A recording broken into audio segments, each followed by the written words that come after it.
လူသားတို့သည်ဘဝခရီးကိုရှောင်လန်းကြတာတွင်မမြင်ရသောဝန်တို့ဝန်ပိုးများကိုကိုယ်စီပိုးပိုးထားကြရပါသည်ထိုဝန်တို့ဝန်ပိုးများမှာအခြားမဟုတ်လွန်ခဲ့ပြီးသောအတိတ်မှနာကျင်မှုများအမုန်းတရားများနှင့်အနာဂတ်အတွက်စိုးရိမ်တောကများပင်ဖြစ်သည်ကျွန်ုပ်တို့သည်ထိုအရာများကိုစိတ်ထဲတွင်မျက်နှိုးစွာဖက်တွေ့ထားတတ်ကြသဖြင့်ခြေလန်းတိုင်းသည်လေးလံနေတတ်သည်နှလုံးသားသည်လည်းပင်ပန်းနွမ်းနယ်နေရပါသည်ပြစ္ဆုတ်ပန်တဲ့တွင်နေထိုင်ခြင်းဟူသည်ထိုလေးလံလာသောဝန်ထုတ်ဝန်ပိုးများကိုမြင်သာစွာချပစ်လိုက်ခြင်းပင်ဖြစ်သည်မိမိကိုယ်ကိုပြန်လည်ဆန်းစစ်ကြည့်လျင်အတိတ်ကအရာများကိုပြောင်းလဲ၍မရနိုင်သလိုအနာဂတ်သည်လည်းမိမိတို့ထိန်းချုပ်၍မရနိုင်သောတဘာဝနိယမများအောက်တွင်ရှိနေကြောင်းကိုတွေ့ရပါလိမ့်မည်ထို့ကြောင့်လက်ရှိအခိုက်အတန့်လေးတွင်စိတ်ကိုအနာပေးလိုက်ခြင်းကတော့စစ်မှန်သောလွတ်မြောက်မှုကိုပေးစွမ်းနိုင်မည်ဖြစ်သည်တတိတရားဟုသည်စိတ်၏အညစ်အကြေးများကိုကြည်လင်စေသောကြီးမွန်တွင်တစ်ချက်နှင့်တူလာပါသည်ပစ္စုပန်၌စိတ်ကိုကတ်ထားသောအခါမိမိတို့ရင်ထဲ၌ဖြစ်ပေါ်လာသောလောဘဒေါသမောဟနှင့်မာနတရားများကိုအရှိအတိုင်းအကဲခတ်မြင်ရတတ်ပါသည်စိတ်ထဲတွင်မကျေနပ်မှုတစ်ခုဖြစ်လာလျင်ဖြစ်စေစိုးရိမ်စိတ်တစ်ခုဝင်လာလျင်ဖြစ်စေထိုစိတ်ကိုအတင်းအကျပ်နှိပ်ကွပ်ရန်မလိုအပ်ပါထိုခံစားချက်လေးကိုရန်သူကဲ့သို့တမထားပဲညင်သားစွာဖြင့်ဤသို့သောခံစားချက်ဖြစ်နေပါလားဟုအတိအမှတ်ပြုပေးရုံသာဖြစ်သည်ဤသို့တတိဖြင့်စောင့်ကြည့်လိုက်ခြင်းဖြင့်ထိုခံစားချက်တို့သည်လည်းထာဝရမဟုတ်ပဲခဏတာမြသာလာရောက်လေပတ်သောဧည့်သည်များဖြစ်ကြောင်းနားလည်လာပါလိမ့်မည်တဘာဝတရားဤဖြစ်ပျက်မှုကိုသိမြင်လာခြင်းသည်စိတ်ကိုရင်းကျက်စေပြီးလောကဓာတ်တရားများအပေါ်တုံလုံးမှုကင်းဝေးစေပါသည်တစ်ပင်ကြီးများသည်လေပြင်းမုန်တိုင်းတိုက်ခတ်သည့်အခါတစ်ကိုင်းတစ်ခတ်များလှုပ်ရှားရုံကန်ရတော့လေ၎င်းတို့၏ပင်စီနှင့်အမြင့်များကမူမြေပြင်တွင်ထိုင်မေးစွာတည်ရှိနေကြပါသည်ထို့အတူပင်ကျွန်ုပ်တို့၏ဘဝတွင်လည်းအခက်အခဲနှင့်ဆင်ရောမှုဟူသောမုန်တိုင်းများမလွဲသရှေ့ကြိဆုံရပါလိမ့်မည်သို့တော့စိတ်၏အမြင့်ကိုပြစ္ဆုတ်ပန်တဲ့တွင်ခိုင်မြဲစွာတွေ့ကပ်ထားနိုင်လျင်လောကီအာယုံများငြိမ်နာပင်တိုက်ခတ်စေကမူစိတ်အစဉ်သည်ပျက်စီးယိုယွင်းသွားခြင်းမရှိနိုင်ပါယခုအခိုက်အတန့်တွင်မိမိရရှိထားသောအရာများကိုတန်ဖိုးထားတတ်ခြင်းမိမိ၏ခန္ဓာညင်စိတ်ကိုဂယုတစိုက်ရှိခြင်းတို့သည်စိတ်ကိုငြိမ်းချမ်းစေသောတရားများဖြစ်သည်ဖြစ်စုပ်ပါ၌ရှင်တန်တို့သည်အရာရာကိုအလင်းစလိုမလှုပ်ဆောင်ပဲတတိသူညင်ညဘဝ၏အရာတာကိုအပြည့်အဝခံစားနိုင်သူဖြစ်သည်ဗုဒ္ဓမြတ်စွာဘုရားရှင်၏တရားတော်များတွင်ဖြစ်စုပ်ပန်တဲ့တွင်ရှုမှတ်ခြင်းကိုအထူးအလေးပေးတော်မူခဲ့ပါသည်လက်ရှိဖြစ်ပေါ်နေသောယုံနာဓမ္မတို့၏သဘာဝကိုတတိပဋ္ဌာန်တရားဖြင့်စောင့်ကြည့်သောအခါအရာခတ်သိမ်းသည့်မြဲလဲမမြဲကောင်းလဲမကောင်းမိမိအလိုအတိုင်းလဲမဖြစ်တတ်ကြဟုသောအနေစာဒုက္ခအနတ္တလက္ခဏာ၏၃ပါးကိုကိုယ်တိုင်ကိုယ်ကျသဘောပေါက်လာပါလိမ့်မည်ထို့သို့သိမြင်လာသောအခါစိတ်သည်အရာရာအပေါ်တွင်တွေ့တာဆွဲလန်းခြင်းကင်းဝေးလာပြီးလွတ်လပ်အေးငြိမ်မှုကိုရရှိစေသည်လူသားတို့၏စိတ်သည်ရေပြင်ပေါ်တွင်လွတ်မျောနေသောတိရွက်၆တစ်ခုကဲ့သို့ငြိမ်သက်မရှိပြီးလှုပ်ရှားရုန်းကန်နေတတ်ပါသည်ကျွန်ုပ်တို့သည်များသောအားဖြင့်ခန္ဓာကိုယ်သာယခုနေရာတွင်ရှိနေသောလေစိတ်အာယုံတို့သည်လွန်ခဲ့ပြီးသောအတိတ်ရက်စွဲများစီသို့သ၎င်းရောက်မလာသေးသောအနာဂတ်ကာလများစီသို့သ၎င်းအမြဲမပြတ်ပြေးလွှားပြန်တန်းနေလေရှိကြပါသည်ဤသို့စိတ်အာယုံတို့အတိတ်နှင့်အနာဂတ်ကြားတွင်လူလာခောက်တော်ပြေးလွှားနေခြင်းသည်ပင်စိတ်ကိုပင်ပန်းနွမ်းနယ်စေပြီးစစ်မှန်သောတည်ငြိမ်မှုကိုပျောက်ဆုံးစေသည့်အဓိကအကြောင်းရင်းဖြစ်ပါသည်ဘဝ၏နည်းရများကိုအတိပ္ပယ်ရှိရှိဖြတ်တန်းနိုင်ရန်အတွက်စိတ်ကိုယခုမျက်မှောက်အချိန်၌သာထိန်းချုပ်ထားရှိဖို့အရေးကြီးလာပါသည်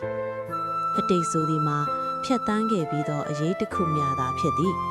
၎င်းသည်ကောင်းသည်ဖြစ်စေဆိုးသည်ဖြစ်စေပြန်လည်ပြင်ဆင်ခွင့်မရှိတော့သောပြီးဆုံးသွားသည့်ဇာတ်လမ်းတစ်ပုဒ်သာဖြစ်ပါသည်အတိတ်ကကြုံတွေ့ခဲ့ရသောအမှားများဆုံးရှုံးမှုများနှင့်နာကျင်မှုများကိုအဖန်တလဲပြန်လဲတွေးတောပြီးဝမ်းနည်းပူဆွေးနေခြင်းသို့မဟုတ်နောင်တရနေခြင်းသည်မိမိကိုယ်တိုင်ပူလောင်သောမိခဲကိုလဝါးထင်စုပ်ကင်ထားတဲ့ကဲ့သို့သာဖြစ်၏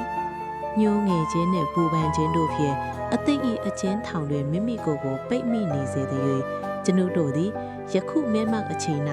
ခံစား권ရှိသောလွတ်လပ်မှုနှင့်အေးချမ်းမှုကိုဘယ်သောအခါမှမြင်တွေ့နိုင်မည်မဟုတ်ပါမြတ်စွာဘုရားရှင်က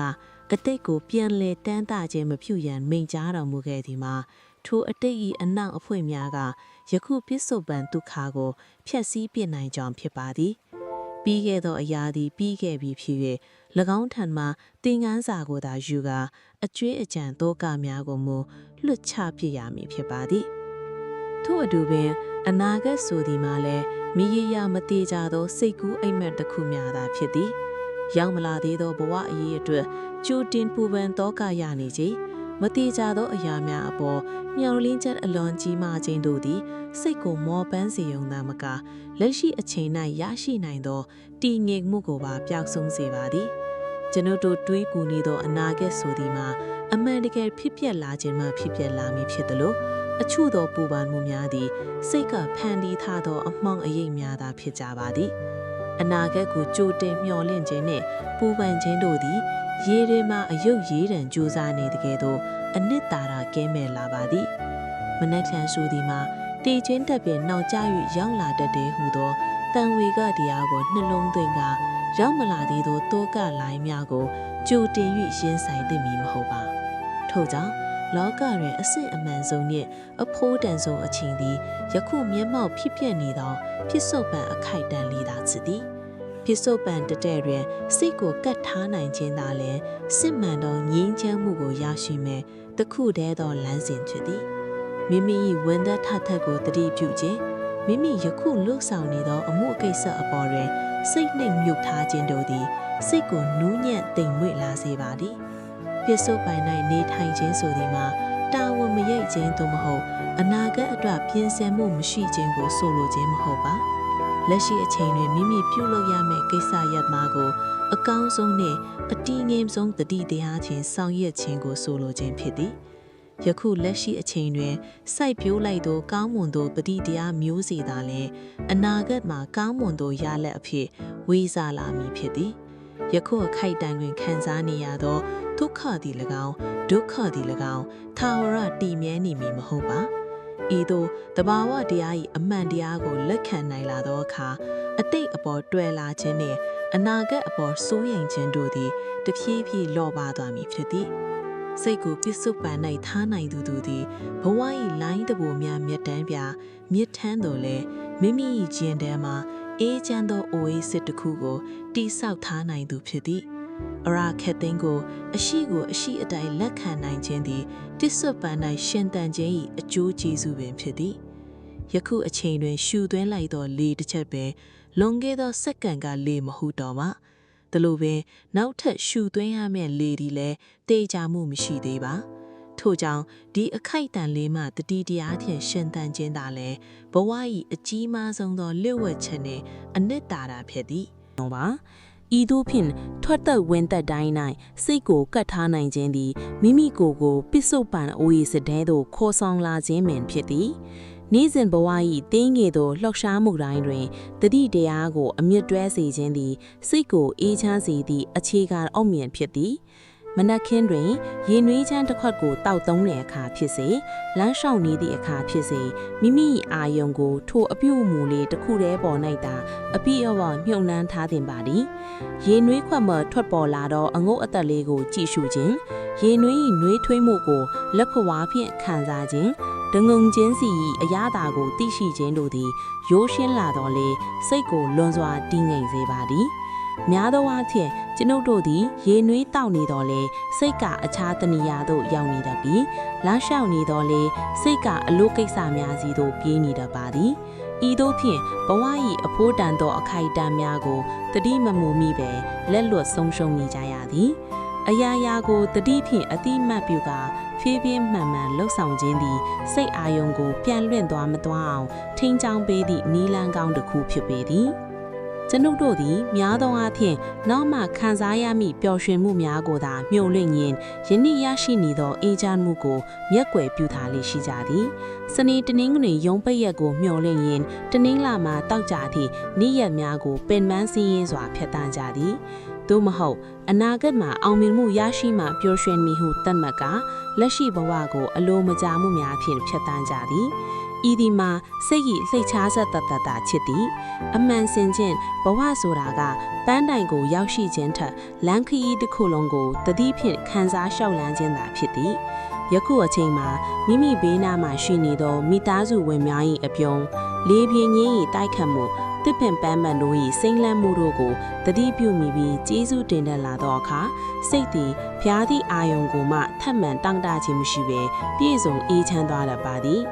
ဗုဒ္ဓဘာသာအမြင်အရပိဿုပန်တိတိဝါနေထိုင်ခြင်းဆိုတာကဖြစ်ပျက်နေသောသဘာဝတရားတို့ကိုအရှိအတိုင်းလက်ခံခြင်းပင်ဖြစ်သည်ကျွန်ုပ်တို့ခံစားနေရတဲ့စိတ်အာရုံများခံစားချက်များသည်ဖြစ်ပေါ်လာသည်လည်းယင်ချုပြောက်သွားသောသဘောသာရှိကြသည်စိတ်ဆိုးဒေါသဖြစ်စရာအာရုံတစ်ခုနဲ့ကြုံရသည့်အခါ